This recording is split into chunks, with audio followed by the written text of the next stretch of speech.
Eu tive o privilégio de um dia escutar um missionário chamado Wes Stanford. Ele passou uma parte da sua vida ajudando a igreja na Etiópia, que por 17 anos esteve sob o regime comunista.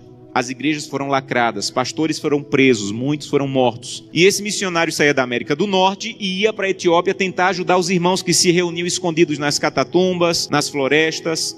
E um dia ele foi na cidade de Sodo, uma cidade no sul da Etiópia, e conheceu um pastor chamado Tadessa Assai. Um homem de Deus que tinha uma especialidade. A especialidade do pastor Tadessa era pregar nos funerais. Onde tinha um funeral, o pastor ia. Então, quando a polícia sabia onde tinha funeral, ia lá porque o pastor estava pregando, pegava o pastor, prendia o pastor, espancava o pastor, soltava o pastor e ele voltava a pregar. E um dia a polícia ficou com tanta raiva que disse assim: nós não vamos mais soltar o pastor Tadessa, ele vai ficar preso agora. E ele pensou: já que eu vou ficar preso, vou pregar na prisão. E levou 22 a Jesus Cristo dentro da prisão. E a polícia disse: não vamos mais soltar o pastor Tadessa, nem vamos mais deixar ele preso, nós vamos matar o pastor Tadessa eletrocutado, para servir de testemunho para que ninguém mais queira seguir Jesus. E anunciaram na cidade: amanhã, às 9 horas da manhã, o pastor Tadessa vai morrer eletrocutado. Mas eles não tinham cadeira elétrica. E eles chamaram as pessoas para o centro da cidade, para a praça da cidade, pegaram os fios desencapados, amarraram o pastor Tadessa, uma multidão veio assistir, deram 1 minuto para o pastor Tadessa orar, começaram um discurso contra o cristianismo, puxaram a chave para a corrente elétrica passar e matar o pastor.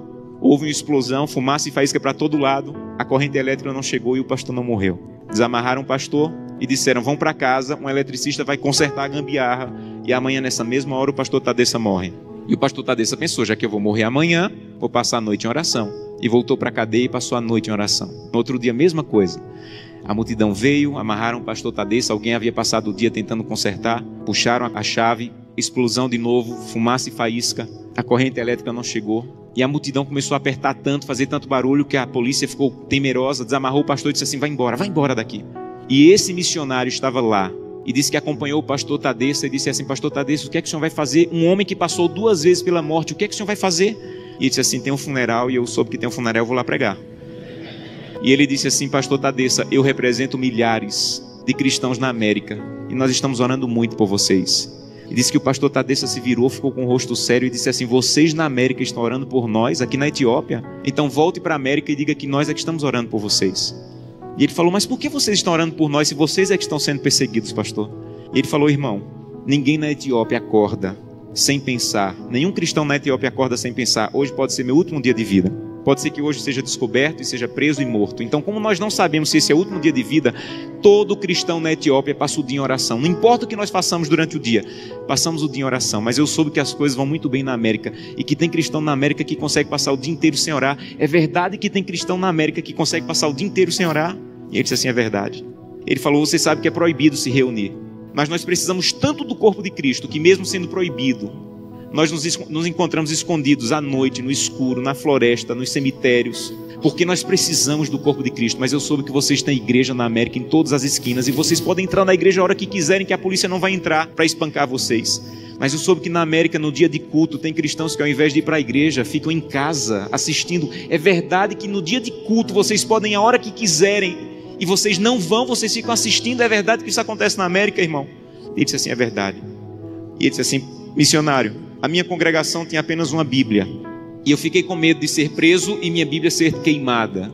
Então reuni minha congregação e com lágrimas nos olhos eu disse: irmão, eu não tenho como guardar a Bíblia, é o que nós temos de mais precioso. Se eu for preso, ela vai ser destruída. Então eu comecei a rasgar as páginas da Bíblia e comecei a dividir para cada pessoa. Era mais fácil guardar porções da Bíblia do que uma Bíblia inteira com uma pessoa só. E quando eu estou à noite pregando, no escuro, no meio do meu sermão, eu digo: eu preciso de Isaías 53. E alguém lá do escuro começa a recitar do fundo do coração aquela página que ele levou rasgada para casa e decorou. Mas eu soube que na América vocês podem ter 8, 10 Bíblias em casa. E eu soube que tem cristãos na América que, apesar de terem 8, 10 Bíblias em casa, passam uma semana sem ler a Bíblia. É verdade? E ele disse assim: é verdade, nós é que precisamos de oração. Meus irmãos, urgentemente precisamos de oração. Porque cantamos: breve Jesus voltará. Levantamos a mão no apelo dizendo assim: eu quero voltar para o céu para ser dono de tudo. Mas ainda não estamos indo a Jesus de maneira séria para que Ele arranque o egoísmo do nosso coração e que nós possamos entrar na porta do céu e nós não vejamos a rua de ouro nem a parede de pedra preciosa, mas nós possamos olhar para o rosto maravilhoso de Jesus, aquilo que nós aprendemos a olhar nessa terra. Eu tenho um sonho sonho da minha vida, entrar na porta do céu, segurando a mão de Gleice, minha esposa, e Glenda e Samuel, os meus filhos. Eu quero chegar em frente a Jesus. Eu quero dizer: Jesus, cheguei com minha família. Essa aqui é Glenda, Samuel e Gleice. E eu espero que Jesus diga mais ou menos assim: Josanã, eu já conheci a sua família, porque todo dia você ia à presença. A minha presença me apresentava, só faltava conhecer pessoalmente, mas eu já conheço a tua família. Sejam bem-vindos agora. Um prazer conhecê-los pessoalmente. Eu não quero ser pastor dessa igreja. Eu quero ir para o céu. E isso é mais profundo.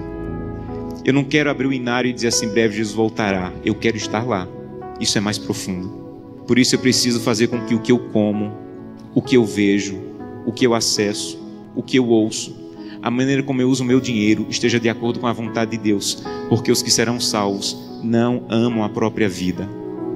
Que Deus te abençoe de maneira profunda, para que o primeiro fruto da fidelidade, a transformação do teu caráter, esteja de maneira real acontecendo em tua vida.